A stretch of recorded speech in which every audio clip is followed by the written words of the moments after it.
Ésaïe, chapitre 32. Alors le roi régnera selon la justice, et les princes gouverneront avec droiture.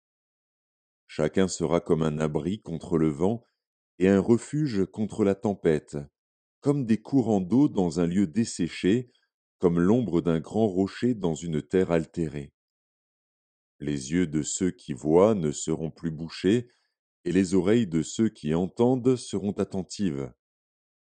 Le cœur des hommes légers sera intelligent pour comprendre, et la langue de ceux qui balbutient parlera vite et nettement. On ne donnera plus à l'insensé le nom de noble, ni au fourbe celui de magnanime. Car l'insensé profère des folies, et son cœur s'adonne au mal pour commettre l'impiété et dire des faussetés contre l'Éternel, pour laisser à vide l'âme de celui qui a faim et enlever le breuvage de celui qui a soif. Les armes du fourbe sont pernicieuses. Il forme de coupables desseins pour perdre les malheureux par des paroles mensongères, même quand la cause du pauvre est juste.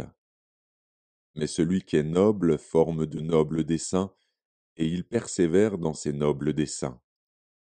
Femmes insouciantes, levez-vous, écoutez ma voix.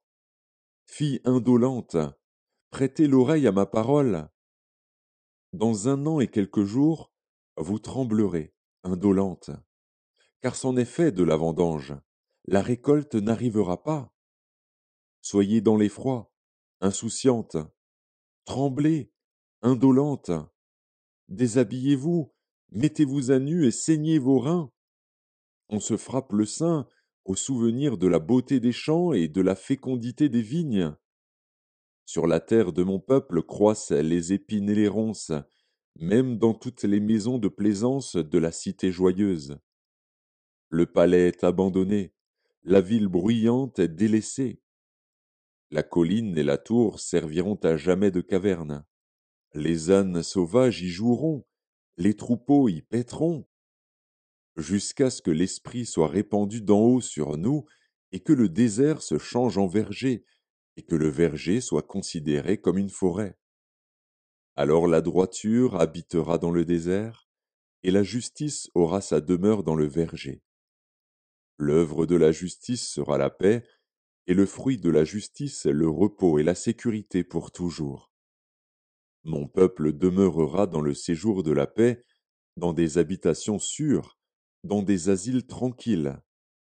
Mais la forêt sera précipitée sous la grêle, et la ville profondément abaissée. Heureux vous qui partout semez le long des eaux, et qui laissez sans entrave le pied du bœuf et de l'âne.